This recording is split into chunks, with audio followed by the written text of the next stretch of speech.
জয়পুরহাটের পাঁচবিবিতে গড়ে উঠেছে প্রায় অর্ধশত পরচুলা তৈরির কারখানা। এসব কারখানায় বিভিন্ন বয়সী মানুষের জন্য তৈরি করে পরচুলা দেশের গণ্ডি পেরিয়ে রপ্তানি হচ্ছে বিদেশে। এতে কর্মসংস্থানের পাশাপাশি অর্জিত হচ্ছে বৈদেশিক মুদ্রা।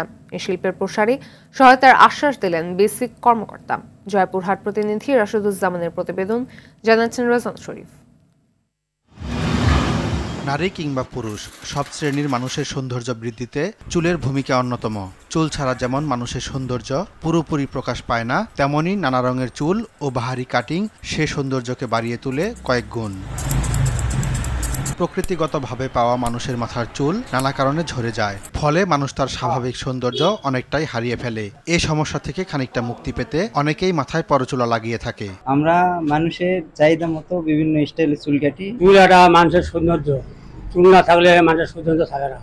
চুল না থাকলে অনেকেই পরচুলা ব্যবহার করে। বিশ্বব্যাপী পরচুলার চাহিদা বাড়ায় দিন দিন এই শিল্পটি প্রসারিত হচ্ছে। এ লক্ষ্যে জয়পুরহাটের পাঁচবিবিতে গড়ে উঠেছে অর্ধশত কারখানা। এসব কারখানায় স্থানীয় নারীদের কাজের সুযোগ সৃষ্টি হওয়ায় আত্মনির্ভরশীল হয়েছেন অনেকে। তবে থেকে চালু হয়েছে, তবে থেকে এখানে আমরা কাজ শিখেছি, এখানেই করতেছি। যখন স্কুল ছুটি থাকে বা সরকারে ছুটি দেয় স্কুল, তখন আমরা ওই ফাঁকে এই কাজটা করি। কাজটা করে আমাকে অনেক ভালো লাগছে। এখানকার আন্টি খুবই ভালো, আমাদেরকে খুব ভালো করে শেখাচ্ছে। শুধু ব্যবসায়িক উদ্দেশ্য নয়, কর্মসংস্থান সৃষ্টির কথা বললেন এক উদ্যোক্তা। বাইরের দেশে থেকে কাজটা আসছে, বাংলাদেশ সরকার অনুমোদিত কাজ। উদ্দেশ্য একটাই যে আসলে আমাদের এলাকার উন্নয়ন হোক। এ শিল্পের উন্নয়নে কারিগরি ও ঋণ সহায়তা দেওয়ার কথা বললেন জেলা বেসিক কর্মকর্তা।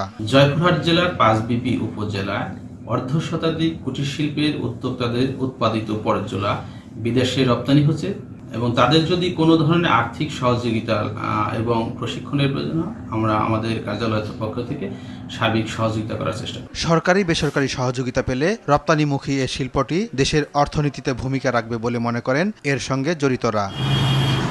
রেজওয়ান শরীফ, RTV।